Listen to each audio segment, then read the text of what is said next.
Hello everyone, welcome to my channel infinity love. तो कैसे हैं आप सब? आई होप आप सब ठीक होंगे, स्वस्थ होंगे, मस्त होंगे और मेरी स्टोरी लाइन को भी एंजॉय कर रहे होंगे। तो आज यहाँ पे मैं रूपोस का नेक्स्ट पार्ट लेके आई हूँ, लेकिन उससे पहले मैं आप सबसे कुछ कहना चाहती हूँ। गाइस, इस वीडियो के एंड तक बने रहिएगा, क्योंकि एंड में मुझे आप सबसे कुछ पूछना है एक न्यू स्टोरी के बारे में। सो प्लीज लास्ट तक बने रहिएगा। मैं लास्ट में आपको स्टोरी बताऊंगी और उसके बारे में कुछ डिटेल भी दूंगी। फिर आप सब सुन के मुझे बताइएगा कि आगे मुझे क्या करना है, क्योंकि मैं बहुत कंफ्यूज हूँ। सो मुझे आप लोग की एडवाइस की जरूरत है। तो चलिए अब हम रूपोस की तरफ बढ़ते हैं, लेकिन उससे पहले अगर कोई भी मेरे चैनल पे न्यू विजिट कर रहा है तो प्लीज मेरे चैनल को सब्सक्राइब कर लीजिए, और अगर आपको मेरी स्टोरी पसंद आए तो उसे लाइक, कमेंट, शेयर अपने दोस्तों को भी रेकमेंड कीजिए। तो चलिए अब हम आगे बढ़ते हैं। तो जैसा कि हमने लास्ट पार्ट में देखा था कि विंग को किडनैप कर लिया जाता है और वो वहाँ से भागने की कोशिश करता है, लेकिन वो माफिया किंग द लैन वांगजी से टकरा जाता है।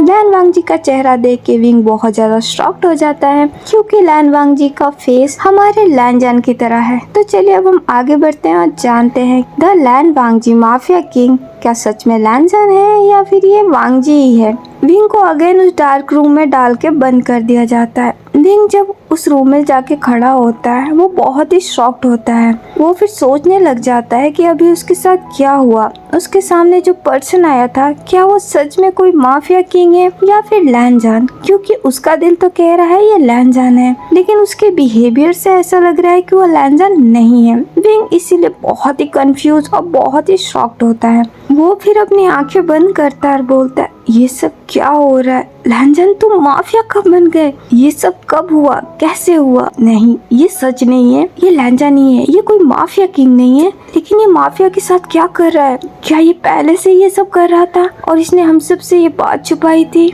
लेकिन मैं जब इसके साथ था मुझे कभी ऐसा नहीं लगा कि ये इस तरीके का इंसान भी हो सकता है। क्या कंफ्यूजन है, ये क्या हो रहा है? मेरी तो कुछ भी समझ में नहीं आ रहा। गॉड, मैं कहाँ फंस गया। लैनजान, ये तुमने क्या किया? तुम ऐसा कैसे कर सकते हो यार मेरे साथ? मैं तुम्हें माफ नहीं करूंगा, तुमने ये बहुत ही गलत किया है। मैं तुम्हारे बारे में अब सबको बताऊंगा।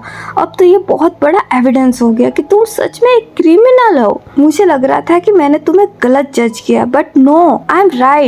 मैं बिल्कुल सही हूँ, तुम वाकई में गलत हो। लैनजान, मुझे यहाँ से छोड़ो, मुझे यहाँ से जाने दो, मुझे यहाँ नहीं रहना। तुमने मुझे यहाँ क्यों पकड़ रखा है? अब मैं यहाँ से कैसे निकलूं? गॉड, मुझे कोई रास्ता नजर नहीं आ रहा है। वो इतना बोल के अपने हाथों से अपने बालों को खींचने लगता है और इधर उधर चलने लगता है। वो चारों तरफ देखता है। रूम काफी डार्क होता है, थोड़ी बहुत ही रोशनी होती है। वो फिर उस पूरे रूम को स्कैन करने लगता है, बाहर निकलने का कोई रास्ता ढूंढने लगता है, बट वहाँ पे कोई रास्ता उसे नजर नहीं आता। वो फिर ऐसे इधर उधर चलने लगता है। फिर वो वापस चेयर पे जाके बैठ जाता है, जब तक उसे कुछ शोर सुनाई देती है। वो उस शोर को सुन के फिर उठ के खड़ा हो जाता है और चारों तरफ देखने लगता है। वहाँ पे उसे कुछ भी नजर नहीं आ रहा होता है। फिर वो बहुत ध्यान से सुनने की कोशिश करता है कि ये आवाज कहाँ से आ रही है। फिर वो वॉल की तरफ देखता है और उधर जाने लगता है। वहाँ जाके कान लगाता है तो उधर से कोई आवाज आ रही होती है। वो फिर थोड़ा साइड में जाके और कानों को चिपका देता है वॉल से और सुनने की कोशिश करता है किसकी आवाज है और कहाँ से आ रही है।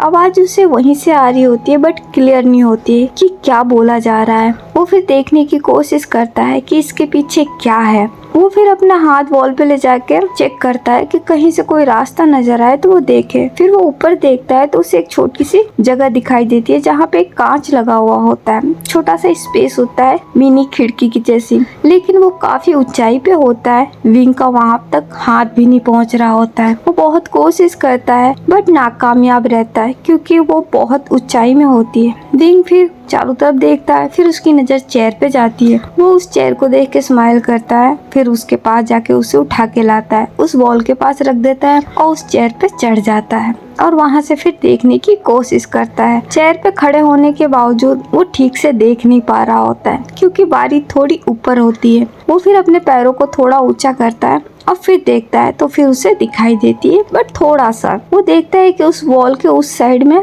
एक और रूम है, जो कि एक ऑफिस के जैसा है, काफी बड़ा। वो फिर उस ऑफिस में देखने लगता है। अभी उसे किसी के पैर दिखाई दे रहे होते हैं। वो उन पैरों को देखकर बोलता है, कौन है यहाँ पे, क्या चल रहा है, मैं ठीक से देख क्यों नहीं पा रहा हूँ। वो इतना बोल के और उछलने लगता है। इससे उसका बैलेंस भी खराब होता है, वो गिरने वाला होता है। फिर अपने आप को संभालता है, एक लंबी सी सांस लेता है क्योंकि वो गिरते गिरते बच गया होता है। वो फिर अपने आप को काम डाउन करता है एंड देन फिर से अगेन ट्राई करता है और फिर देखता है तो उसे अब वो पर्सन दिखाई देता है जो कोई और नहीं, द माफिया के लैन वांगजी ही थे। लैन वांगजी ने अपने दोनों हाथों को सीधा कर रखा था।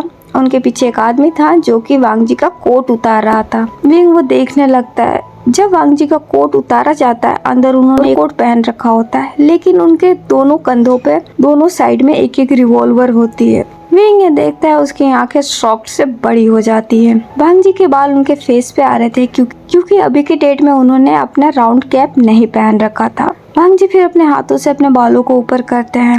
वो वहाँ से चल के अपने डेस्क के पास जाते हैं। वहाँ जाके वो डेस्क से लग के खड़े हो जाते हैं। फिर वो एक सिगरेट लेते हैं और फिर उसे जला के स्मोक करने लगते हैं। विंग ये देख रहा होता है और वो बहुत ही हैरान हो रहा होता है। फिर वो चारों तरफ देखता है, वहाँ पे सिर्फ 2 गार्ड और द माफिया किंग लैन वांगजी ही थे। तो विंग बोलता है, ये सब क्या चल रहा है, क्या ये लैनजन है, ये सच में ये कोई माफिया किंग है? लेकिन ये लैनजन है, ये माफिया किंग तो नहीं है। पर क्या लैनजन माफिया किंग बन चुका है? वो सच में माफिया में आ गया है? इसका मतलब वो शुरू से माफिया के साथ था और वो वहाँ पे एक प्रेसिडेंट बन के कॉलेज स्टूडेंट बन गया था। मुझे तो कुछ भी समझ में नहीं आ रहा आखिर यहाँ क्या चल रहा है। लेकिन अगर ये सच है तो ये बहुत बड़ा क्राइम है और मुझे लैनजन की सच्चाई सबको बताना होगा। मुझे यहाँ पे पुलिस को लेके आना होगा और लैनजन को गिरफ्तार कराना होगा क्योंकि वो गलत काम कर रहा है।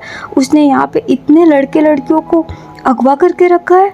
आखिर ये उनके साथ करना क्या चाहता है? मेरी तो कुछ भी समझ में नहीं आ रहा है। वो अपने आप में बातें कर रहा होता है, उधर देख रहा होता है। वांगजी फिर अपनी सिगरेट कंप्लीट कर लेते हैं जब तक उनके केबिन में एक गार्ड एक आदमी को पकड़ के लाते हैं। विंग ये देख के और भी घबरा जाता है और उस आदमी की तरफ देखने लगता है। वो आदमी बहुत ज्यादा डरा हुआ होता है। तो किंग को देख के और भी डर के कांपने लगता है। उसके पैर बहुत बुरी तरीके से सेक कर रहे होते हैं। वो ठीक से खड़ा भी नहीं हो पा रहा होता है। दोनों गार्ड ने उसको टाइटली पकड़ रखा होता है। गार्ड उस आदमी को थोड़ा और अंदर लाते हैं और माफिया किंग के सामने लाके खड़ा कर देते हैं। किंग की नजर जब उस आदमी पे जाती है, वो फिर सीधे खड़े हो जाते हैं। वो फिर उसके पास जाते हैं। वो गार्ड कुछ बोलते हैं किंग से। विंग वो नहीं सुन पा रहा होता है क्योंकि ग्लास है, ग्लास के थ्रू आवाज नहीं आ रही होती है क्लियर। उन गार्ड की बात सुन के किंग फिर उस पर्सन की तरफ देखते हैं। वो पर्सन डर से बुरी तरीके से कांप रहा होता है। किंग फिर छोड़ने का साइन करते हैं। उनके गार्ड उस आदमी को छोड़ देते हैं और थोड़ा पीछे चले जाते हैं। जैसे ही वो गार्ड उस आदमी को छोड़ते हैं, वो आदमी फिर नीचे बैठ जाता है। किंग के पैरों को पकड़ लेता है और शायद माफी मांगने लगता है। वो गिड़गिड़ाने लगता है। किंग उसकी तरफ देखते हैं और अपने कदम पीछे ले लेते हैं। वो आदमी फिर अपना सर उठा के किंग की तरफ देखता है, फिर से अपने हाथ जोड़ लेता है और शायद माफी मांगना शुरू कर देता है। किंग फिर आगे आके उसके बालों से ही उसे उठा के खड़ा कराते हैं। फिर अपने पास से एक रिवॉल्वर निकालते हैं। वो रिवॉल्वर उसके हेड पे टच कराते हुए पॉइंट कर देते हैं। इससे वो और भी ज्यादा डर जाता है और फिर से मिन्नतें करने लगता है। किंग ये देखते हैं, फिर वो उस रिवॉल्वर को हटा देते हैं। ये देख के वो आदमी फिर से गिड़गिड़ाने लगता है। किंग फिर पीछे चले जाते हैं और उस रिवॉल्वर को ले जाके डेस्क पे रख देता है। इससे उस आदमी को लगता है कि वो बच गया, उसे नहीं मारा जाएगा। वो आदमी फिर थोड़ा और आगे चला जाता है किंग के पास और जाके कुछ बोलने लगता है। किंग का फेस बैक साइड में होता है। फिर वो मुड़ जाते हैं, उसकी तरफ देखते हैं। वो आदमी फिर हाथ जोड़ लेता है और माफी मांग रहा होता है। किंग उसको देखते हैं, फिर उसके पास चले जाते हैं। वो उसे हग करने लगते हैं। इससे वो आदमी थोड़ा सॉफ्ट हो जाता है। किंग जब उससे हग करके अलग होते हैं तो उसके स्टमक से खून आ रहा होता है। वहाँ पे एक चाकू लगा हुआ होता है। किंग ने उसे हग नहीं किया था, उसे चाकू से मारा था। उनके हाथ में भी पूरा ब्लड लग गया होता है। ये देख के विंग बहुत ज्यादा शॉक्ड हो जाता है। वो बहुत ज्यादा डर जाता है। जैसे ही उस आदमी को चाकू लगता है, वो अपना हाथ अपने पेट पे ले जाता है, चाकू को पकड़ लेता है और वो अपने घुटनों पे आ जाता है। अपने स्टमक को पकड़े हुए किंग की तरफ देखता है। किंग अब 2 कदम और पीछे ले लेते हैं और वो अपने हाथों को देखने लगते हैं। जब तक डोर एक बार फिर से ओपन हो जाता है और वहाँ पे 2 पर्सन की एंट्री होती है। एक पर्सन जो कि 45 की उम्र का होता है उसने अपने बालों का एक बन बना रखा होता है, उसने एक लॉन्ग ओवरकोट पहन रखा होता है। उसके फेस के लेफ्ट साइड में आंखों के पास एक बड़ा सा कट होता है और उसके साथ 28 साल की उम्र का एक और लड़का होता है जो कि दिखने में काफी स्मार्ट दिख रहा होता है। उसने भी पूरा ब्लैक कलर का ड्रेस पहन रखा होता है। वो आदमी फिर आगे चल के जाता है किंग के पास। किंग उस आदमी को देखते हैं, फिर अपना हाथ नीचे कर लेते हैं। वो आदमी फिर किंग के पास जाता है और कुछ बोलता है। किंग उस आदमी की तरफ देखते हैं, हाँ में सर हिलाते हैं और उसे कोई जवाब देने लगता है। इन लोगों की जो भी बातें हो रही थी वो हमें सुनाई नहीं दे रहा है क्योंकि विंग को सुनाई नहीं दे रहा है। विंग ये सब कुछ देख रहा था। वो 5 मिनट तक वो आदमी रुकता है, किंग से कुछ बात करता है। किंग भी उसकी बातों का जवाब दे रहे होते हैं। फिर वो आदमी पीछे मुड़ के देखता है। उनके पीछे वाला लड़का फिर आगे आता है। वो किंग के पास आ जाता है। वो किंग को देख के स्माइल करता है और वो भी किंग को कुछ बोलता है। किंग उसकी तरफ देखते हैं लेकिन उसे कोई जवाब नहीं देते। वो लड़का फिर वहाँ से चला जाता है। वो डोर के पास जाता है और बाहर किसी को कुछ बोल के आता है। एक गार्ड फिर अंदर आता है। वो एक बाउल के अंदर पानी लेके आता है। वो 28 साल का लड़का फिर उस बाउल को किंग के पास लाता है और उसमें किंग के हाथों को डाल दिया जाता है। किंग के हाथों को फिर साफ किया जाता है क्योंकि उनके हाथों में बहुत ब्लड होता है। उनके हाथ को क्लीन कर देने के बाद फिर वो गार्ड उस बाउल को लेके चला जाता है। वो अधेड़ उम्र का आदमी फिर अपना हाथ किंग के फेस पे ले जाता है और कुछ बोल के स्माइल करके वहाँ से चला जाता है और उसके साथ वो लड़का भी। उन दोनों के चले जाने के बाद किंग फिर उस बॉडी की तरफ देखते हैं। जो आदमी जिसको किंग ने अभी रिसेंटली मारा है वो मर चुका होता है, उसकी लाश पड़ी होती है। किंग अपने गार्ड की तरफ देखते हैं। 2 गार्ड वहाँ आते हैं और उस बॉडी को वहाँ से लेके चले जाते हैं। किंग भी अपने डेस्क के पास जाते हैं, वहाँ से अपने रिवॉल्वर को वापस लेके अपने पास रख लेते हैं। फिर वो थोड़ा आगे जाके फिर से अपना कोट वियर करते हैं और वो वहाँ से निकल जाते हैं। उनके वहाँ से निकल जाने के बाद विंग, जो कि बहुत ही हैरान और डरा हुआ होता है, वो भी थोड़ा बहुत डर के कांप रहा होता है। वो फिर अपने आप को सीधा खड़ा करता है क्योंकि उसने अपने पैर ऊंचे कर रखे थे। फिर वो उस चेयर से नीचे उतरता है। वो बहुत घबराया हुआ होता है, बहुत डरा हुआ होता है। ये सब देख के वो बहुत डर गया होता है। वो फिर वहाँ से चल के आता है और बोलता है, खून, लहंजा ने मर्डर कर दिया, वो भी मेरे आंखों के सामने। इसका मतलब ये सच में माफिया है, यानी मैं माफियाओं की गिरफ्त में हूँ। ये मुझे यहाँ क्यों लाया है? क्या ये मुझे भी मारना चाहते हैं? लेकिन मैंने इनका क्या बिगाड़ा है? मेरी तो किसी माफिया से कोई दुश्मनी नहीं है। फिर लैंजर ने मुझे क्यों किडनैप किया है? क्या वो मुझे मारना चाहता है? उसके लिए जान लेना कोई बड़ी बात नहीं है। उसने मेरे आंखों के सामने किसी की जान ले ली। नहीं नहीं नहीं, मैं मर नहीं सकता। मैंने कुछ नहीं किया है। मुझे यहाँ से भागना होगा। मुझे कुछ भी करके यहाँ से भागना होगा। लैंजर, मैं तुम्हें माफ नहीं करूंगा। मैं तुम्हें नहीं छोड़ूंगा। मैं तुम्हारी पूरी सच्चाई पुलिस के सामने, पूरी दुनिया के सामने लाऊंगा। तुम एक क्रिमिनल हो। नहीं, तुम एक माफिया हो और माफिया की सही जगह जेल में होती है, सलाखों के पीछे। और मैं तुम्हें सलाखों के पीछे डालूंगा। मुझे ये बात किसी तरीके से बाहर बतानी है। मैं क्या करूं? मैं सुयांग को बताऊं? हाँ, ये ठीक रहेगा। फिर वो इतना बोल के अपने जेब में हाथ डालता है अपना फोन ढूंढने के लिए, लेकिन उसके पास उसका कोई फोन नहीं होता है। वो अपना फोन नहीं पाता है तो बोलता है, क्या इन लोगों ने मेरा फोन भी ले लिया? अब मैं क्या करूं? मैं किससे मदद मांगू? मैं यहाँ से कैसे निकलूं? गॉड प्लीज मेरी हेल्प करो। मुझे यहाँ से बाहर निकलना है इससे पहले कि ये लोग मुझे मार डालें। मुझे कुछ भी करके यहाँ से बाहर भागना है। कुछ सोचो विंग, अपना दिमाग चलाओ। वो इतना बोल के फिर चुप हो जाता है और सोचने लगता है कि आगे वो क्या करे जिससे वो यहाँ से बाहर निकल पाए। वो काफी देर तक सोचता है। 1 घंटा निकल जाता है लेकिन विंग के दिमाग में कुछ भी स्कीम नहीं आती। उसे कोई भी रास्ता नजर नहीं आता। वो फिर डोर पे जाके डोर को पीटने लगता है और चिल्ला के बोलता है, मुझे बाहर निकालो, मुझे यहाँ नहीं रहना है, मुझे यहाँ से जाने दो। लेकिन उसकी आवाज वहाँ कोई नहीं सुन रहा होता है और न ही कोई अंदर आता है। विंग काफी देर तक दरवाजे को पीटता रहता है लेकिन कोई फायदा नहीं। वो फिर थक के अंदर आ जाता है और फिर से सोचने लगता है। 2-3 घंटे और निकल जाते हैं। अब शाम हो जाता है। शाम के 7 बज चुके हैं। थोड़ा अंधेरा भी पड़ गया है। वैसे विंग के रूम में तो ऑलरेडी अंधेरा है लेकिन बाहर भी अंधेरा पड़ गया होता है। विंग को ये एहसास है कि दिन निकल गया है और उसे और डर लग रहा होता है। वो फिर से उठ के खड़ा होता है और बोलता है, कुछ सोचो विंग, कुछ सोचो। ऐसे काम नहीं चलेगा। ये कभी भी तुम्हें मार देंगे। वो इतना बोल के फिर उस रूम को स्कैन करने लगता है। वहाँ पे कुछ भी नहीं होता है। पूरा रूम खाली होता है लेकिन वहाँ एक जग पड़ा होता है। उस जग में पानी रखा हुआ होता है और पास में एक गिलास। वो ये देखता है, फिर उसके पास जाता है। वो उस जग को लेता है और उस गिलास को भी पहले उस गिलास में पानी डाल के पी लेता है और फिर उसके बाद से उस गिलास को फर्श पे लेके तोड़ देता है। वो गिलास तोड़ लेने के बाद फिर डोर की तरफ देखता है।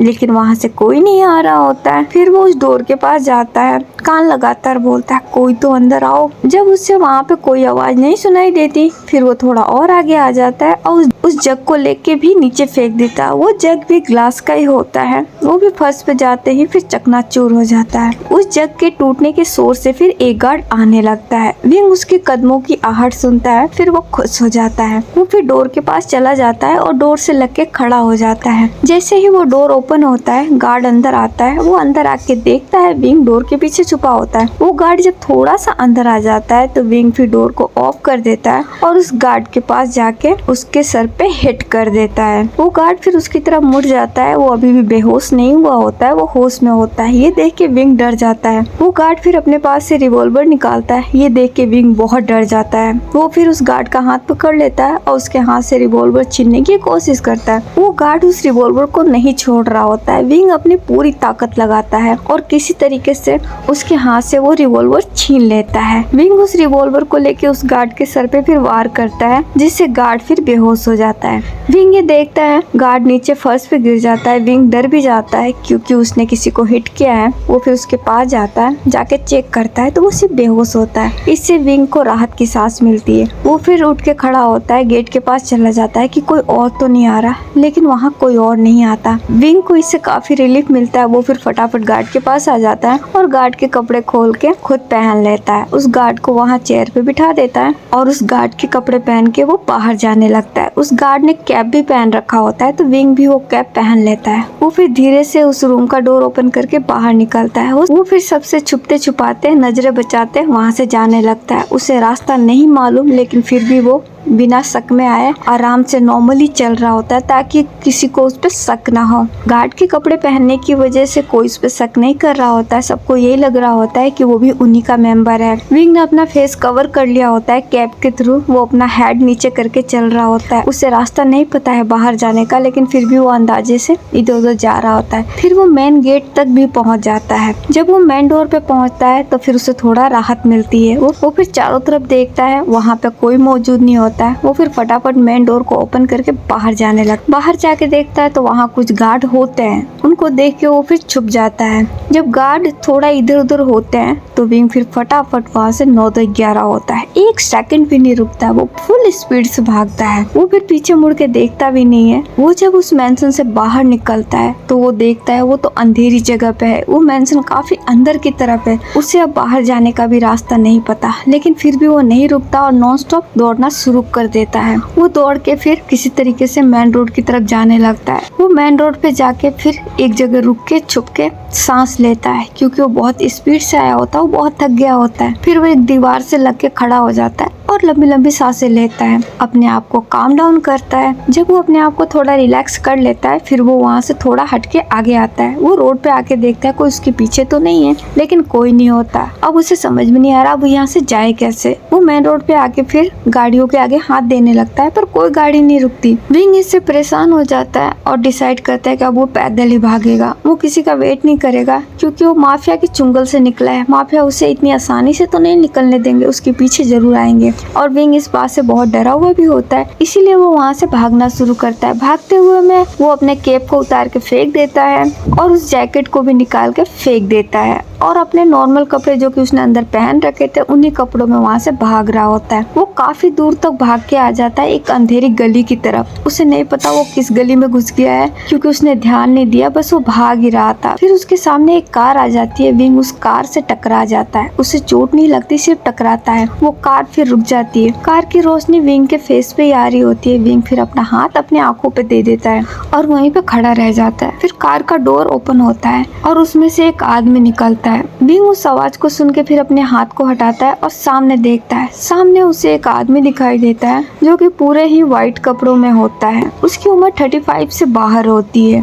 वो दिखने में एक शेख लग रहा होता है। विंग उसको देखने लग जाता है। वो आदमी फिर विंग के पास आ जाता है जब तक वहाँ पे 2 कारें और आ जाती है। वो कारें भी वहाँ आके रुक जाती है और उसमें से कुछ गार्ड बाहर आते हैं। विंग ये देख के डर जाता है। वो बहुत घबराने लगता है। वो वहाँ से भागने की कोशिश करता है जब तक वो गार्ड आके विंग को पकड़ लेते हैं। विंग उन गार्डों की तरफ देखता और बोलता है, कौन हो तुम, छोड़ो मुझे। लेकिन वो गार्ड उसे नहीं छोड़ रहे होते हैं जब तक वो आदमी जो कि पूरे व्हाइट कपड़े में था, जो कि एक शेख था, वो फिर स्माइल करते हुए विंग के पास आ जाता है। वो विंग के सामने आके खड़ा हो जाता है और बोलता है, तुम भाग रहे थे लेकिन मैंने तुम्हें पकड़ लिया। विंग उसको हैरानी से देखने लग जाता है और बोलता है, क्या तुम मुझे जानते हो? वो शेख स्माइल करता है और बोलता है, बेशक मैं तुम्हें जानता हूँ, मैंने तुम्हारे लिए कीमत दी है, तुम मेरे लिए बहुत कीमती हो। विंग उसकी बातों से कंफ्यूज हो जाता है, उसे कुछ समझ में नहीं आ रहा होता है इससे क्या बात कर रहा है। तो बोलता है, कौन हो तुम? मैं तुम्हें नहीं जानता। तो तुम मुझे कैसे जानते हो और तुमने मुझे पकड़ क्यों रखा है? छोड़ो मुझे, जाने दो। तो शेख बोलता है, हम तुमको ऐसे कैसे छोड़ सकता है, हमने तुमको खरीदा है, हमारी चीज हमसे दूर नहीं जा सकती, हमने तुम्हारे लिए पे किया है और हम तुमको अब लेने आया है, हम तुमको लेके जाएगा। विंग उसकी बातें सुन के और भी ज्यादा कंफ्यूज हो जाता है और बोलता है, क्या बकवास है, छोड़ो मुझे, जाने दो, तुम कौन हो? मैं तो तुम्हें जानता भी नहीं हूँ। देखो तुम्हारे लिए अच्छा होगा कि तुम मुझे छोड़ दो, वरना मैं तुम्हें छोड़ूंगा नहीं, प्लीज छोड़ो मुझे। वो इतना बोल के अपने हाथ छुड़ाने की कोशिश कर रहा होता है, लेकिन गार्ड ने उसे बहुत ही टाइटली पकड़ रखा होता है, वो छूट नहीं पा रहा होता है। वो शेख फिर हंसने लग जाता है, उसके साथ उसके गार्ड भी हंसने लग जाते हैं। विंग ये देख के बहुत ही स्कैरी हो रहा था, उसे बहुत डर लग रहा होता है क्योंकि वो उनमें से किसी को नहीं जानता। जब तक वो शेख अपना मोबाइल निकालता है और एक नंबर डायल करता है, उसका कॉल पिक हो जाता है तो वो बात करने लगता है और बोलता है, एक पार्सल मेरे पास आ गया, दूसरा पार्सल कहाँ है, जल्दी करो, मुझे जल्दी निकलना है, इससे पहले कोई मुझे रोके या मुझे पकड़ पाए, मेरे पास ज्यादा समय नहीं है। वो इतना बोल के फिर कॉल रख देता है। विंग उसे हैरानी से देख रहा होता है। शेख फिर विंग की तरफ देखता है, विंग बहुत डरा हुआ होता है, वो उसके पास आ जाता है, विंग के फेस पे अपना हाथ लेके जाता है, अपना एक फिंगर विंग के फेस पे घुमाना चालू करता है। विंग को ये बड़ा ही डिस्गस्टिंग लगता है, वो अपने पैरों को उठाता है, उसे हिट करने की कोशिश करता है। वो शेख ये देख के हंसता और बोलता, ओह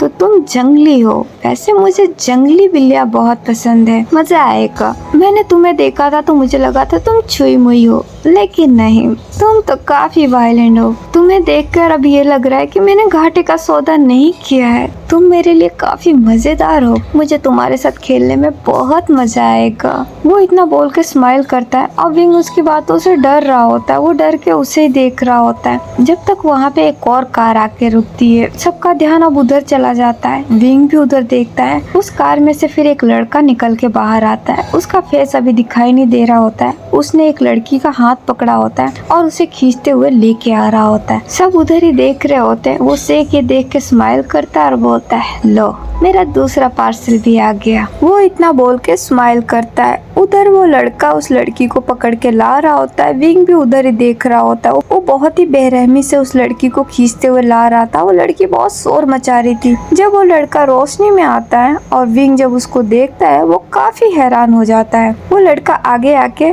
उस लड़की को उस शेख के पास पुश कर देता है। विंग ये देख के शॉक्ड होता है और बोलता है, सुयांग तुम यहाँ? उसके सामने जो कोई और नहीं, वो लड़का कोई और नहीं बल्कि सुयांग ही था। सुयांग विंग की तरफ देखता है, कुछ नहीं बोलता। वो शेख उस लड़की का हाथ पकड़ लेता है। विंग उस लड़की की तरफ देखता है और बोलता है, सुयांग तुम लिली को यहाँ लेके क्यों आए हो? वो लड़की जो कोई और नहीं लिली होती है। वो विंग को देख के हैरान होती है और बोलती है, विंग प्लीज मुझे बचा लो, ये मुझे यहाँ लेके आ गया है, प्लीज विंग मुझे यहाँ से बचा लो, मुझे यहाँ से जाना है, मुझे बहुत डर लग रहा है। वो इतना बोल के रो रही होती है। विंग ये सुन के बहुत ही शॉक्ड हो जाता है। वो फिर शॉकली सुयांग को देखता और बोलता है, सुयांग ये सब क्या चल रहा है? तुम लिली को यहाँ क्यों लेके आए हो और तुम इन गुंडों को कैसे जानते हो? तुम मुझे बचाओ, देखो इन लोगों ने मुझे पकड़ रखा है, प्लीज सुयांग। विंग की इस बात पे फिर सुयांग हंसने लग जाता है, साथ में शेख भी हंसने लग जाता है और विंग इससे बहुत कंफ्यूज हो जाता है। वो दोनों के चेहरे को देखता है तो शेख बोलता है, तुमको लगता है ये तुमको बचाएगा, पर ये तुमको कैसे बचाएगा जबकि इसी ने तुमको हमें बेचा है। हमने इसको तुम्हारे बदले डबल रकम दी है और ये अपनी जुबान का पक्का है, जब ये किसी की कीमत लेता है तो फिर वो चीज़ हमारा होता है और हमने तुमको खरीद लिया है, इसने तुमको हमको बेच दिया। तुम और ये लड़की, तुम दोनों अब मेरे हो, मैंने तुम दोनों का पैसा इसको दिया है तो ये तुमको नहीं बचा पाएगा। विंग उस शेख की बात से बहुत ज़्यादा शॉक्ड हो जाता है, उसकी आंखों में अब आंसू आ जाते हैं और वो सुयांग को देखकर बोलता है, सुयांग ये क्या कह रहा है? बोलो ये झूठ है, तुमने ऐसा कुछ भी नहीं किया है। तुम यहाँ मुझे बचाने के लिए आए हो, लेकिन तुम लिली को क्यों लाए हो साथ में? तुम्हें लिली को यहाँ नहीं लाना चाहिए था, ये बुरे लोग हैं। सुयांग स्माइल करते हुए अब आगे आ जाता है और बोलता है, सॉरी विंग, पर इसने सही बोला है। मैं तुम्हें यहाँ बचाने नहीं आया हूँ और ना ही मैं तुम्हें बचाऊंगा। मैं तुम्हें कैसे बचा सकता हूँ जबकि मैंने खुद तुम्हें इन्हें बेचा है, मैंने ही तुम्हें इन्हें दिया है, मैंने तुम्हारा सौदा किया है विंग। तुम्हारे बदले मैंने काफी पैसे लिए हैं। अब मैं पैसे लेके तुम्हें नहीं बचा सकता ना। अब तुम इनकी अमानत हो, तुम्हें इनके साथ जाना होगा और मेरा विश्वास करो, तुम्हें इनके साथ बचाएगा। ये तुम्हारा बहुत ख्याल रखेंगे और ये जो शेख है ना, ये काफी अमीर है, ये तुम्हारा बहुत ख्याल रखेगा और तुम्हें इसके साथ बहुत मजा आएगा क्योंकि तुम इसे बहुत ही पसंद हो। इसने तुम्हें पहली नजर में ही पसंद किया है। विंग सुयांग की बातों से बहुत ज्यादा शॉक्ड हो जाता है। उसकी आंखों से नॉनस्टॉप आंसू बहने लग जाते हैं और बोलता है, ये तुम क्या बोल रहे हो? तुम मुझसे मजाक कर रहे हो ना सुयांग? ये बहुत गंदा मजाक है, प्लीज ऐसा मत करो, प्लीज मुझे इनसे छुड़ाओ, मुझे अपने साथ लेके चलो। सुयांग अब हंसने लग जाता है और बोलता है, विंग तुम कितने मूर्ख हो ना। मुझे तुमसे ये उम्मीद नहीं थी कि तुम इतने बेवकूफ हो सकते हो। मुझे लगा था तुम एक स्मार्ट लड़के हो, बट अफसोस तुम तो बहुत ही ज्यादा बेवकूफ निकले। तुम सच में मुझे नहीं पहचान पाए। अरे बेवकूफ, मैं तुम्हें क्यों बचाऊंगा? मुझे तुम में कोई इंटरेस्ट नहीं है, ना ही मैं तुम्हें पसंद करता हूँ और ना ही तुम मेरे कुछ लगते हो। मेरा तुमसे कोई रिश्ता नहीं है। तुम मेरे लिए महज एक हथियार थे जिसे मैं यूज कर रहा था। अब मुझे तुम्हारी जरूरत नहीं है। अब मैं तुम्हें और बर्दाश्त नहीं कर सकता। मैंने जिस काम के लिए तुम्हें अपने पास रखा था, मेरा वो काम हो गया, तो अब मुझे तुम्हारी कोई जरूरत नहीं है, इसीलिए मैं तुम्हें इन्हें दे रहा हूँ। लेकिन मैंने इसके बदले पैसे भी बहुत लिए। तुम जाते जाते भी मेरे लिए भला करके जा रहे हो भी। तुम मेरे काफी काम आए हो, इस वजह से मैं तुम्हें याद जरूर रखूंगा। तुमने मेरा काफी साथ दिया है विंग, लेकिन अभी के लिए मुझे माफ करना, मैं तुम्हें बचा नहीं सकता। विंग सुयांग की बातें सुन के टूट गया होता है। उसे ऐसा लग रहा होता है जैसे कोई उसके दिल के ऊपर खंजर से वार कर रहा है। उसका दिल हजारों टुकड़ों में टूट रहा होता है। सुयांग के फेस की वो हंसी और उसकी बातें विंग के दिल पे खंजर का काम कर रही होती है। वो अपने आंखों में आंसू लिए सुयांग को देख रहा होता है। वो अब चुप हो गया होता है। सुयांग फिर हंसने लग जाता है और बोलता है, सॉरी विंग, मुझे माफ करना। तुम ये सब जान के काफी हैरान हो गए होगे, काफी शॉक्ड, पर मैं क्या करूँ? अब मैं तुमसे सच भी नहीं छुपाना चाहता, इसलिए मैंने तुम्हें बता दिया। मुझे तुम में कोई इंटरेस्ट नहीं है विंग, मैं तुम्हें पसंद नहीं करता। तुम मेरे किसी काम के नहीं हो, तुम मेरे लिए यूजलेस हो। इसीलिए मैंने सोचा क्यों ना तुम्हारी कीमत बढ़ा दी जाए। वैसे तुम काफी कीमती हो। मुझे विश्वास नहीं था कोई तुम्हारे लिए इतने पैसे दे सकता है। मुझे लगता है इस शेख की आंखों में कोई खराबी है। ये तुमको डायमंड बोलता है और इसीलिए इसने डायमंड की प्राइस दी है तुम्हारे बदले की। अब तुम मेरी बात मानो, चुपचाप इसके साथ चले जाओ, कोई बदमाशी मत करना और जैसा ये कहे वैसा ही करना। विंग सुयांग की सारी बातें सुन के बोलता है, इसका मतलब तुमने मुझे धोखा दिया? क्या तुमने मुझसे कभी प्यार नहीं किया? तुम मुझे पसंद नहीं करते थे? सुयांग हंसता और बोलता है, डम्बो, मैंने तुम्हें पहले ही बताया ना, मुझे तुम बिल्कुल पसंद नहीं हो। अरे यार, मैं कोई गे थोड़ी ना हूँ। मुझे लड़कों में कोई इंटरेस्ट नहीं है, मुझे लड़कियों में इंटरेस्ट है। मुझे लड़कियाँ पसंद है। मैं लड़कों के साथ कोई रिश्ता नहीं बनाता यार। तुम्हारे साथ तो मैं इसलिए था क्योंकि तुम मेरे लिए काफी यूजफुल थे। तुम मेरे लिए एक हथियार थे। तुम्हारे जरिए मैंने उस लैंजन को अपने रास्ते से हटाया। मैंने उस लैंजन की वजह से तुम्हें अपने करीब रखा क्योंकि मुझे पता था उस लैंजन से लड़ने के लिए मुझे कोई चाहिए था, कोई ऐसा जो लैंजन की हकीकत ना जानता हो। और ऐसा उस कॉलेज में सिवाय तुम्हारे कोई नहीं था। सब उस लैंजन की तरफ थे, सब उसका साथ दे रहे थे। एक तुम ही ऐसे थे जो लैंजन को नहीं जानते थे और तुम मेरे साथ आ सकते थे। इसीलिए मैंने तुम्हें मैनिपुलेट किया और अपनी तरफ कर लिया और तुम्हारे जरिए उस लैंजन को अपने रास्ते से हमेशा हमेशा के लिए हटा दिया। हाँ, ये तुम्हें भूल ही गया। मुझे इसके लिए भी तुम्हें थैंक यू बोलना है क्योंकि तुम्हारी वजह से मैं आज अपने सबसे बड़े दुश्मन को अपने रास्ते से हटा चुका हूँ। अब मेरे रास्ते में कोई रुकावट नहीं है। तुम्हें पता है, जो मैं चाहता था वो सब कुछ मिल गया। मैं उस कॉलेज का प्रेसिडेंट बन गया। उस कॉलेज की सारी लड़कियां मेरी हो गई। अब मैं जो चाहे कर सकता हूँ और मुझे कोई नहीं रोक पाएगा। और ये सब किसकी वजह से हुआ? सिर्फ तुम्हारी वजह से। अगर तुम नहीं होते तो शायद मैं उस लैंजन को कभी भी अपने रास्ते से नहीं हटा पाता। तुम्हारी वजह से आज वो लैंजन मेरे रास्ते से हट चुका है। विंग सुयांग की सारी बातें सुन के बहुत बुरी तरीके से टूट गया होता है। वो बहुत शॉक्ड भी है लेकिन बहुत टूटा हुआ भी है। उसकी आंखों से आंसू रुक नहीं रहे होते हैं। वो सुयांग को ही देख रहा होता है और बोलता है, सुयांग तुम मजाक कर रहे हो ना, कह दो ये झूठ है, तुमने मुझे धोखा नहीं दिया है, तुम ऐसा नहीं कर सकते, मैंने तुम्हारे लिए क्या क्या नहीं किया। नहीं सुयांग प्लीज बोलो ये झूठ है, प्लीज बोल दो। वो इतना बोल के बहुत रो रहा होता है। सुयांग हंसता है और बोलता है, नहीं विंग मैं झूठ नहीं बोल रहा हूँ, मैं पहली बार तुमसे सच बोल रहा हूँ। मैंने तुम्हें ना पसंद किया था, ना मैं तुमसे प्यार करता हूँ और ना ही मैंने तुमसे कोई बात सच बोली है। मैंने तुमसे अब तक जितनी भी बातें बोली है वो सारी झूठी थी। लैंजन ने कभी कुछ नहीं किया था, वो तो सत्यवादी इंसान था, वो हमेशा सच ही बोलता था और उसने कॉलेज के लिए भी हमेशा अच्छा ही किया है। उसकी वजह से तो मैं कुछ बुरा नहीं कर पा रहा था, क्योंकि जब भी मैं कुछ करने जाता वो मेरे रास्ते में आके खड़ा हो जाता। उसे अपने रास्ते से हटाने के लिए मैंने बस तुम्हारा इस्तेमाल किया है और कुछ भी नहीं विंग। और आज मैं तुमसे पूरी सच्चाई बोल रहा हूँ। विंग को वो अपने कानों पे विश्वास नहीं हो रहा होता है। वो बहुत ही बुरी तरीके से टूट गया होता है। सुयांग उसको देख के हंस रहा होता है। सुयांग अब शेख की तरफ देखता है और बोलता है, मैंने तुम्हारा दोनों पार्सल तुम तक पहुँचा दिया है, अब मुझे मेरे बाकी के पेमेंट दे दो ताकि मैं यहाँ से जल्दी चला जाऊँ।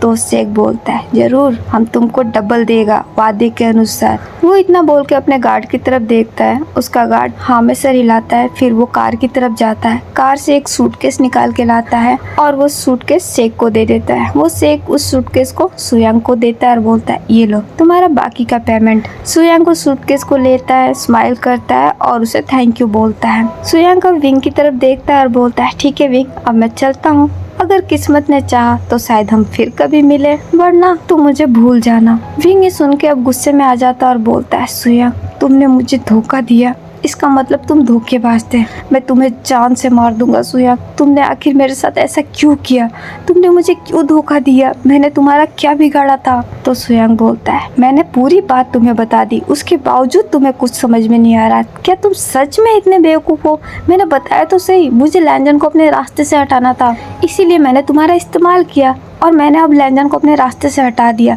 मैंने लैंजन को मार डाला है, अब मेरे रास्ते से वो हट चुका है, इसीलिए अब मुझे तुम्हारी ज़रूरत नहीं है, इसलिए मैंने तुम्हें बेच दिया। मुझे मेरे कर्जे चुकाने थे, मैंने शेख से कर्जा ले रखा था। अब और भी कुछ जानना है तुम्हें? विंग ये सुन के शॉक्ड होता है और बोलता है, क्या कहा तुमने लैंजन को मार दिया? तो सुयांग बोलता है, हाँ, तब से मैं क्या बोल रहा हूँ, क्या तुम ये भी नहीं समझ पाए? मैंने लैंजन को मार दिया, वो भी जान से, क्योंकि वो मेरे रास्ते में रुकावट था। वो हर बार मेरे रास्ते में आ रहा था। मुझे उसे कब का अपने रास्ते से हटाना था, लेकिन मैं उसे हटा नहीं पा रहा था। मुझे कोई रास्ता नजर नहीं आ रहा था, लेकिन फिर तुम नजर आए। तुम्हारे आने के बाद मुझे सारे रास्ते नजर आने लगे और मैंने तुम्हें अपना मोहरा बनाया। मुझे एक कंधा चाहिए था जिस पे मैं अपनी बंदूक रख के वार कर सकूं और मेरा वो कंधा तुम बने। तुम्हारे जरिए मैंने उस लैंजन को अपने रास्ते से हटाया। उस दिन की बात तुम भूल गए विंग, जिस दिन सोंगलिन तुमसे पूछ रहा था कि लैंजन कहाँ है, वो तुमसे मिलने गया था। वो बिल्कुल सही बोल रहा था, वाकई में लैंजन तुमसे मिलने आया था और तुम्ही ने उसे बुलाया भी था। विंग ये सुन के बहुत ज्यादा शॉक्ड हो जाता है। सुयांग स्माइल करता और बोलता, ओ तुम ये सोच रहे हो ना कि तुम्हें तो नहीं पता इस बारे में, है ना? ठीक है, मैं बताता हूँ। उस नाइट जब मैं और तुम क्लब में थे, तुम ड्रिंक कर रहे थे और उसके बाद से तुम वॉशरूम चले गए थे,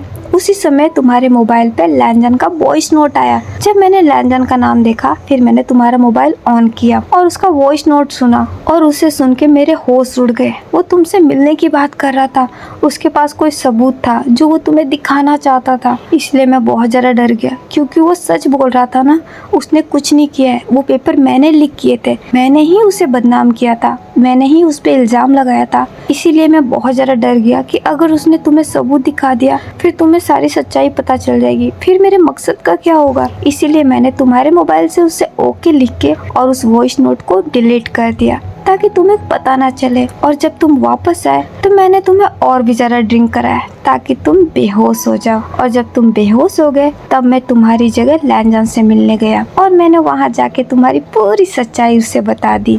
और मैंने खुद अपने इन्हीं हाथों से उसे तड़पा तड़पा के मारा। वो मेरे सामने तड़प तड़प के अपनी जान दे दिया।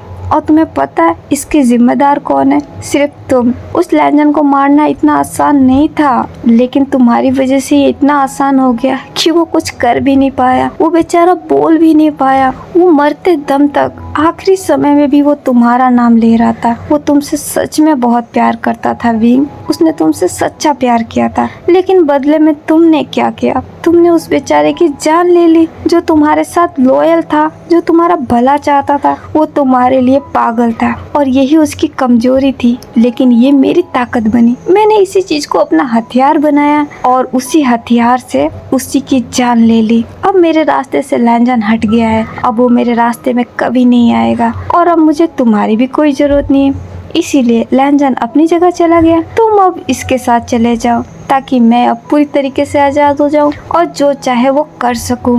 अब तुम मेरी बात समझे या और भी कोई कंफ्यूजन है तो बोलो, मैं अभी ही क्लियर कर दूं, क्योंकि फिर मैं दोबारा तुमसे नहीं मिलने वाला। विंग सुयांग की सारी बातें सुन के अब मर चुका होता है। अब उसके अंदर कोई जान नहीं होती है। वो बेजान हो गया होता है। उसकी आंखों से आंसू रुक नहीं रहे होते हैं। वो बहुत ही मरा हुआ फील कर रहा होता है। उसे विश्वास नहीं हो रहा होता है और खासकर लैंजन के बारे में सुन के तो वो और भी ज़्यादा टूट गया होता है। उसे अब खुद से नफरत हो रही होती है। वो सुयांग को ही देख रहा होता है। सुयांग स्माइल कर रहा होता है और बोलता है, वैसे तुम्हें सोंगलेन की बातों पे विश्वास कर लेना चाहिए था। वो बेचारा तुम्हारे सामने चीख चीख के बोल रहा था, लेकिन तुम विंग वाकई में अंधे हो। तुमने सच में कुछ नहीं देखा। तुम सच को देख ही नहीं पाए और ना ही सुन पाए। तुमने उस बेचारे की बात नहीं सुनी और बदले में उससे ही थप्पड़ मार दिया। अरे तुम कितने मूर्ख हो। तुम कभी किसी के सगे नहीं हो सकते। तुम कभी किसी के सगे नहीं हुए, इसलिए मुझे डर है कि तुम शायद मेरे भी सगे नहीं होगे। इसलिए मैं तुम्हें अपने पास से हटा रहा हूँ। वैसे भी तुम मुसीबत की जड़ हो। जहाँ भी जाते हो मुसीबत खड़ी करते हो, इसीलिए मुझे अब इस मुसीबत की कोई जरूरत नहीं। अब तुम अपने रास्ते जाओ और मुझे अपने रास्ते जाने दो। मुझे अब माफ करो। वो इतना बोल लेने के बाद फिर स्माइल करता है। विंग उसी को देख रहा होता है। अब उसके अंदर कोई जान ही नहीं बची है। वो बेजान होके उसी को देखे जा रहा था। उधर लिली भी ये सब कुछ सुन के बहुत ज़्यादा शॉक्ड हो गई होती है, खासकर लैंजन की डेथ की खबर सुन के। वो सुयांग को देखती है और बोलती है, तुम झूठ बोल रहे हो, लैंजन को कुछ नहीं हुआ, वो मर नहीं सकता। सुयांग अब लिली को देखता है और बोलता है, एक और बेवकूफ, तुम्हारा लैंजन मर चुका है। अब क्या लिख के दो? अगर तुम्हें विश्वास नहीं है तो फिर बुला लो अपने लैंजन को, आवाज दो, बोलो लैंजन आओ मुझे बचाने। वैसे भी वो तुम्हारे लिए तो हमेशा आता था ना, उसी की वजह से तो मैं तुम्हें पा नहीं पाया। मैं तुम्हें कितना पसंद करता था। मैं तुम्हारे साथ रहना चाहता था, तुम्हें अपने साथ रखना चाहता था। मैंने सोचा था कि मैं तुम्हें अपनी गर्लफ्रेंड बना के रखूंगा, हमेशा तुम्हारा ख्याल रखूंगा, क्योंकि मैं तुम्हें पसंद कर रहा था। लेकिन उस लैंजन की वजह से मैं तुम्हें छू भी नहीं पाया। वो तो मर गया, लेकिन पीछे सोंगलेन को छोड़ गया। वो सोंगलेन तुम्हारी हिफाजत कर रहा था और इसी वजह से फिर एंड में मैंने तुम्हें बेच डाला, वरना मैं तुम्हें कभी नहीं बेचता लिली। मैं तुम्हें अपने साथ रखता क्योंकि मैं तुम्हें बहुत पसंद कर रहा था। लेकिन तुम उस लैंजन के पीछे पागल। अब बुलाओ अपने लैंजन को, आवाज दो, आके बचाए तुम्हें। हमेशा बचाने आया है ना तुम्हें, तो आज फिर से उस लैंजन को बुलाओ और बोलो आके तुम्हें और इस विंग को बचाए। तुम उस लैंजन से प्यार करती थी, लेकिन तुम्हारा वो लैंजन इस पागल विंग के पीछे मर रहा था। उसने इस विंग के पीछे अपनी जान दे दी। लिली सुयांग की ये बात सुन के वो भी टूट जाती है। वो तो फिर सीधा नीचे ही गिर जाती है। वो नीचे बैठ के फिर रोने लगती है और बोलती है, नहीं ये झूठ है, लैंजन को कुछ नहीं हो सकता, वो आएगा, मुझे पूरा विश्वास है, लैंजन जरूर आएगा, वो हमें बचाने के लिए जरूर आएगा।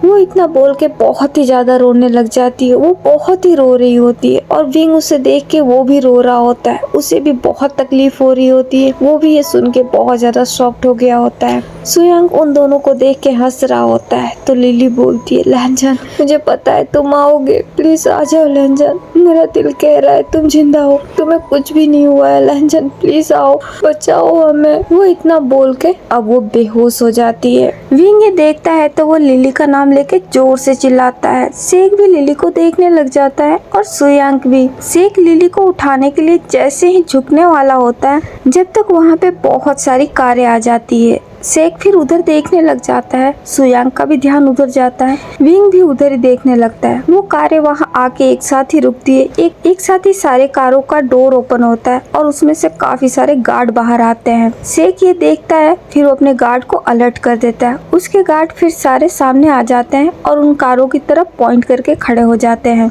सुयांग ये देखता है तो वो फिर कल्टी मारने की सोचता है। वो फिर अपना ब्रिज के साथ में लेके वहाँ से जाने लगता है। वो वहाँ से दौड़ के अपने कार के पास जाता है और कार में बैठ के कार स्टार्ट करके वहाँ से दौड़ जाता है। विंग सुयांग की तरफ देखता है जो कि वहाँ से भाग गया होता है। फिर वो सामने की तरफ देखता है। सामने सारे गार्ड आके इन गार्डों के सामने खड़े हो गए होते हैं। इनके पास भी रिवॉल्वर होता है। इन्होंने भी सेक के गार्डों की तरफ पॉइंट कर दिया होता है। सेक फिर आगे आ जाता है और देखने लगता है। जब तक एंट्री होती है हमारे किंग की। किंग अपने कार से बाहर आते हैं और फिर चल के अपने गार्ड के पास आ जाते हैं। किंग को अपने सामने देख के सेक बहुत ज्यादा घबरा जाता है। विंग भी हैरानी से किंग को ही देखने लग जाता है। किंग वहाँ आके सामने खड़े हो गए होते हैं। सेक किंग को देखता है, फिर वो हिम्मत करता है। फिर वो आगे आता है, किंग के सामने आके खड़ा हो जाता है और बोलता है, माफिया किंग द लैंड वांगजी, अच्छा हुआ तुम यहाँ खुद आ गया, वरना हम खुद तुम्हारे पास आता। तुम्हारे पास मेरी चीज है, हमें हमारी चीज लौटा दो। तुमने हमारे लड़के लड़कियों को अपने पास क्यों रखा है? हमने उसकी कीमत दी है, हम उसे खरीद के लेके जा रहे हैं यहाँ से, और तुमने हमारी खरीदी हुई चीज को अपने पास रखी। तुमने ऐसा क्यों किया? माना तुम यहाँ का माफिया है, किंग है यहाँ का, लेकिन तुम किसी और की चीज अपने पास नहीं रख सकता। आखिर तुम हमसे क्या चाहता है? अगर तुम हमसे कुछ चाहता है तो बोलो, हम वो तुमको देगा, लेकिन बदले में हमें हमारी चीज चाहिए। हमें हमारे पूरे लड़के लड़कियां चाहिए। हमने उनकी कीमत दी है, हम उनको किडनैप करके नहीं ले जा रहा है, खरीद के लेके जा रहा है। बहुत डॉलर खर्च किया है हमने उस पे, तो अच्छा होगा तुम हमें हमारी चीज लौटा दो। माफिया किंग उसकी बातों को सुन रहे होते हैं, उसे कोई जवाब नहीं देते। वो फिर अपना हाथ आगे करते हैं। ये देख के सेक बहुत ज्यादा घबरा जाता है। वो किंग को ही देखने लगता है। किंग का गार्ड फिर आगे आता है। वो किंग के हाथों में एक सिगरेट रखता है। किंग उस सिगरेट को लेते हैं, फिर अपने मुंह में डालते हैं, फिर अपने जेब से लाइटर निकालते हैं और उस सिगरेट को जलाते हैं। विंग और सेक ये देख रहे होते हैं। किंग उस सिगरेट को जला लेने के बाद स्मोक करना शुरू कर देते हैं। सेक ये देखता है, थोड़ा कंफ्यूज हो जाता है और बोलता है, क्या तुमने हमारी बात नहीं सुना? तुम हमसे क्या चाहता है? क्या तुम्हारी कोई कीमत है? तुम हमसे कोई कीमत चाहता है तो बोलो, हम तुम्हें तुम्हारी कीमत देगा, लेकिन बदले में तुम्हें हमारे लड़के लड़कियों को छोड़ना होगा। बोलो तुम्हारी कीमत क्या है और जल्दी से उन लड़के लड़कियों को मेरे हवाले करो। हमको यहाँ से जाना है। हमारी और तुम्हारी कोई दुश्मनी नहीं है, इसीलिए हम तुमसे लड़ना नहीं चाहता। तुम अपनी कीमत ले लो और हमें हमारी चीज दे दो। किंग सेक की बात सुन के एक ईविल से स्माइल करते हैं। सेक ये देख के थोड़ा घबरा जाता है। किंग अब 2 कदम आगे आ जाते हैं। वो सेक के बहुत पास आ जाते हैं। सेक ये देख के 1 कदम पीछे ले लेता है। तो किंग बोलता है, तुम सच में मुझे मेरी कीमत दोगे? तो सेक बोलता है, हाँ हम देगा। बोलो तुम्हारी क्या कीमत है? किंग सेक की बात सुन के अगेन एक बार स्माइल करते हैं। वो अपनी सिगरेट को अब नीचे फेंक देते हैं और अपने शूज से उसे बुझा देते हैं। सेक ये देखने लग जाता है। तो किंग बोलता है, सोच लो, मुकरना मत, मेरी जो कीमत होगी वो तुम्हें देनी पड़ेगी। तो सेक बोलता है, हम सेक है, हम जबान का पक्का होता है, तुम बस बताओ तुम्हारी कीमत क्या है, हम तुमको तुम्हारी कीमत देगा। किंग ये सुन के फिर चलना शुरू कर देते हैं। वो सेक के चक्कर लगाते हैं। वो उसके पीछे से घूम के आके फिर सामने खड़े हो जाते हैं और बोलते हैं, सच में तुम कीमत देने को तैयार हो? तो सेक बोलता है, हम जबान का पक्का है, हमने बोल दिया हम कीमत देगा तो देगा, तुम कीमत बोलो। किंग अपने हाथ को सेक के शोल्डर पर रख देते हैं और बोलते हैं, तो सुनो, मेरी कीमत तुम्हारी जान है। ये सुन के सेक शॉक्ड हो जाता है और बोलता है, क्या बकवास कर रहे हो तुम? मैंने बोला कीमत का, तुम कीमत बोलो। मेरी और तुम्हारी कोई दुश्मनी नहीं है, मैं तुम्हारे रास्ते में कभी नहीं आता, मैंने तुमसे कभी कुछ नहीं लिया है, बल्कि तुमने मुझसे लिया है। तो अच्छा होगा तुम मेरी चीज मुझे लौटाओ, बदले में हम तुमको पैसा दे रहा है ना, जो तुम चाहता है हम तुमको देगा। तो किंग बोलते हैं, मैंने भी तो वही बोला, अगर तुम सच में मेरी कीमत चुकाना चाहते हो और अगर तुम मुझे कुछ देना चाहते हो तो मुझे तुम्हारी जान चाहिए। तुम मुझे अपनी जान दो। तो शेख बोलता है, देखो माफिया किंग, हमने वो लड़के लड़कियां किडनैप नहीं किया, हमने उसको खरीदा है, हमने पैसा दिया है ना, तो फिर वो हमारा चीज हुआ, तो हम हमारा चीज क्यों नहीं लेके जा सकता? हमने कोई चोरी नहीं किया, फिर तुम क्यों हमारे रास्ते में आ रहा है? तो फिर किंग बोलता है, क्या तुम्हें नहीं पता कि मेरे रहते हुए तुम मेरे इस शहर से एक दिन का भी नहीं लेके जा सकते? तुम लड़के लड़के ले जाने की बात कर रहे हो, तुम्हें लगता है मैं ऐसा होने दूंगा? मेरे शहर में आके मेरे सामने खड़े होके तुम मेरे शहर के लड़के लड़कियों को ले जाना चाहते हो और तुम ये उम्मीद कर रहे हो कि मैं तुम्हें ऐसा करने दूंगा? सच में? शेख अब गुस्से में आ जाता है और बोलता है, इसका मतलब तुम हमसे फाइट चाहता है, तुम हमसे लड़ेगा? ये सुन के किंग फिर हंसने लग जाते हैं। वो अपना हाथ शेख के शोल्डर से हटा देते हैं, 2 कदम पीछे ले लेते हैं और बोलते हैं, तुम्हें लगता है कि तुम मुझसे फाइट कर सकते हो?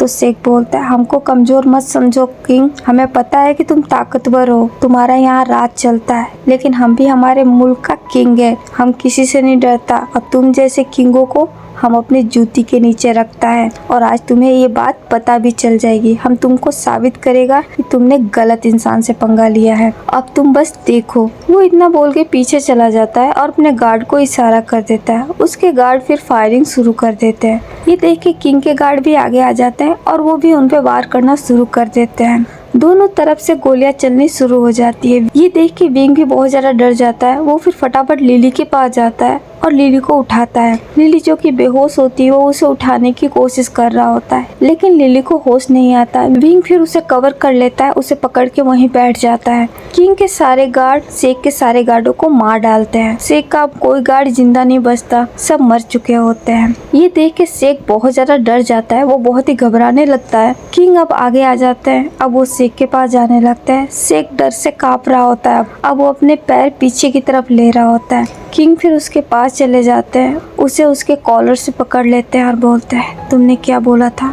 तुम मुझसे फाइट करोगे तो करो फाइट, मैं तुमसे वादा करता हूँ मेरे गार्ड बीच में नहीं आएंगे। फाइट सिर्फ हम दोनों के बीच में होगी, तुम्हारे और मेरे, हम दोनों के बीच में अब कोई नहीं आएगा। तुम्हें मुझसे फाइट करनी थी, करो, मैं देखना चाहता हूँ कि तुम वाकई मुझसे फाइट कर पाते हो या नहीं। शेख जो कि बहुत ज्यादा डर गया होता है, फिर भी वो हिम्मत करता है और किंग के ऊपर हाथ उठाने की कोशिश करता है। किंग ये देख के स्माइल करते हैं, उसके हाथों को पकड़ लेते हैं। उसके हाथों को पकड़ के वो मोड़ देते हैं, हाथों हाथ उसके हाथों की हड्डियां टूट जाती है। शेख को बहुत ही ज्यादा पेन होता है, वो फिर चीखें निकाल देता है। किंग ये देख के फिर उसके पास जाते हैं, उसे पकड़ लेते हैं और उसे मारना शुरू करते हैं। किंग उसे बहुत ही बुरी तरीके से मारना शुरू करते हैं, उसके हाथ पैर सब तोड़ देते हैं। शेख फिर जमीन पे नीचे गिर जाता है, वो अधमरा हो गया होता है। अब उसके अंदर ताकत नहीं बची होती है कि वो किंग का सामना भी कर सके। वो तो ठीक से अपनी आंखें भी नहीं खोल पा रहा होता है, वो घुटनों पे होता है। किंग फिर उसके पास चले जाते हैं और उसके बालों को पकड़ लेते हैं, उसे उसके बालों से पकड़ के खड़ा कराते हैं, उसे अपने सामने खड़ा करके अपनी तरफ देखने को बोलते हैं। लेकिन शेख की आंखें ही नहीं खुल रही होती है। उसने जो कि व्हाइट कपड़े पहने थे, अब वो व्हाइट कपड़ा रेड कपड़े में बदल गया होता है, वो पूरा ही रेड हो गया होता है। किंग अब उसके जबड़े को पकड़ लेते हैं और बोलते हैं, क्या हुआ? तुम्हें मुझसे फाइट करनी थी ना, करो मुझसे फाइट, मैं तुम्हारे सामने खड़ा हूँ, मेरे पास कोई हथियार भी नहीं है, लड़ो मुझसे और ले जाओ अपनी चीज। तुम्हें तुम्हारी चीज चाहिए थी ना, तो अब क्या हुआ? अब तुम मुझसे लड़ क्यों नहीं रहे हो? क्या तुम्हें पता नहीं है तुमने बहुत बड़ी गलती की है? मैंने तुम्हें पहले ही बोला था, कीमत मुझे तुम्हारी जान चाहिए और मैं मेरी कीमत खुद वसूल करता हूँ। मेरे रहते हुए मेरे इस शहर से एक दिन का भी बाहर लेके नहीं जा सकता और तुम मेरे शहर से लड़के लड़के ले जाने की बात कर रहे हो, तो अब ले क्यों नहीं जा रहे हो? लेके जाओ, मैं भी तो जरा देखूं कि तुम में कितनी हिम्मत है। तुम शेख हो ना, शेख अपने जबान के पक्के होते हैं, तो फिर अपनी जबान को पूरा करो और लेके जाओ। वो शेख कुछ नहीं बोल पा रहा होता है क्योंकि उसके अंदर अब कोई स्टेमिना नहीं है, उसकी सारी कैपेसिटी खत्म हो चुकी है।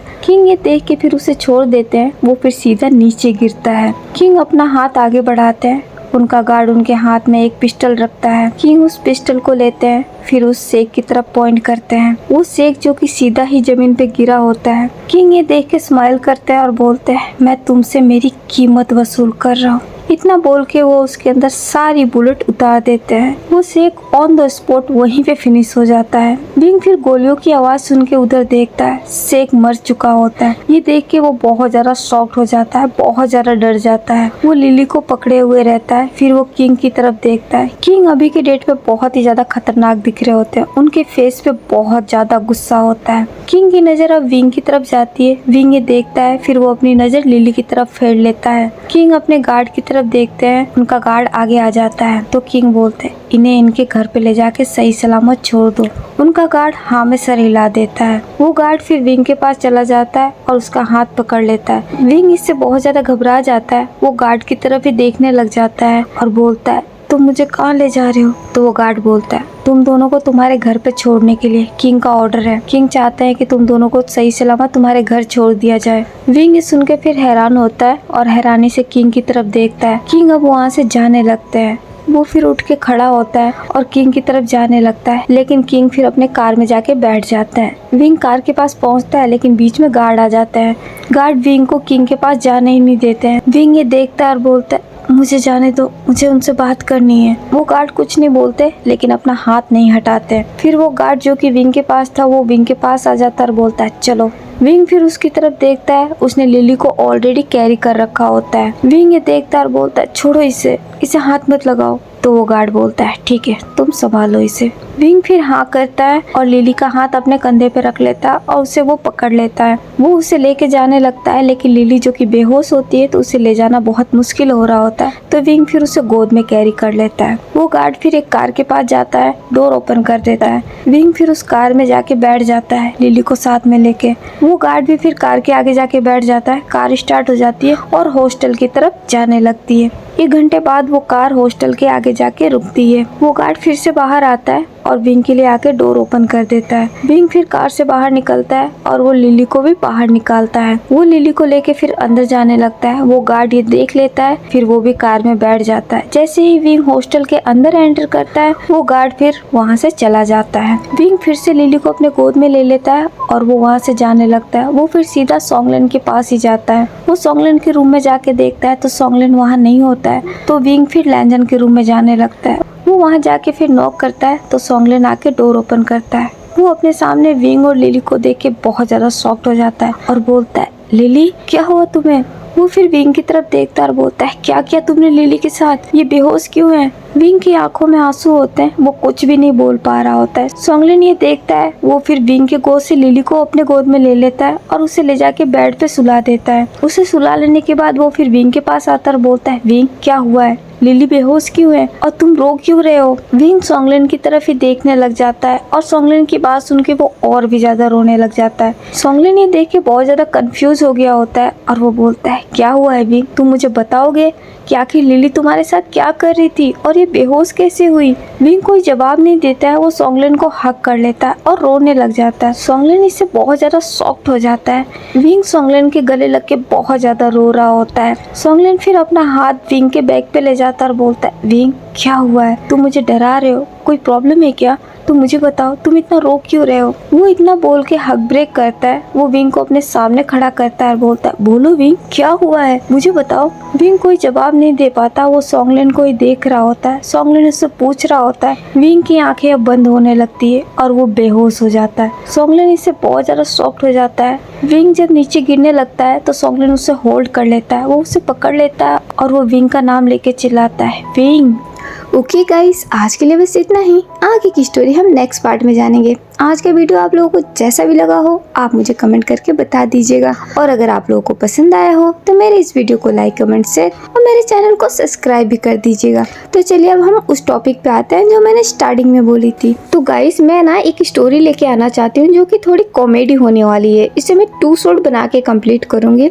इसलिए मैंने सोचा पहले मैं आप लोगों से पूछ लूंगी आप लोगों को कॉमेडी पसंद है या नहीं। इसे वांगसन की कॉमेडी सीन दिखाऊंगी। ये स्टोरी एक मूवी पे बेस होगी। मैंने एक मूवी देखी थी कॉमेडी कॉमेडी जो कि एक ज़ॉम्बी की कहानी है। तो मैंने सोचा क्यों ना मैं आप लोगों के साथ शेयर करूँ, लेकिन उससे पहले मैंने आप सबसे पूछना जरूरी समझा। तो आप लोग बताइए कि आप लोग चाहते हैं कि ऐसी स्टोरी मैं लेके आऊँ? अगर आप लोग चाहते हैं तो फिर मुझे कमेंट करके यस बोलिए कि आप चाहते हैं, तो फिर मैं उसे लेके आऊंगी। मेरा बहुत मन है ऐसी एक स्टोरी लाने का, क्योंकि मुझे ये स्टोरी बहुत पसंद आई, मैंने देखी, मुझे बहुत अच्छी लगी, इसलिए मेरा मन हो रहा है इसे आप लोगों के साथ शेयर करने का। अब आप लोग खुद ही डिसाइड करके बताइए क्या मैं इसे लेके आऊं या नहीं। आप लोगों की जो भी राय होगी वो मुझे मंजूर होगी, तो इसीलिए आप अपनी राय मेरे साथ शेयर कीजिए। आप मुझे बताइए मुझे क्या करना चाहिए। तो अभी के लिए तो मैं चलती हूँ, हम फिर मिलेंगे रूपोस के नेक्स्ट पार्ट में। जब तक आप अपना ख्याल रखिएगा, बाय बाय, टेक केयर।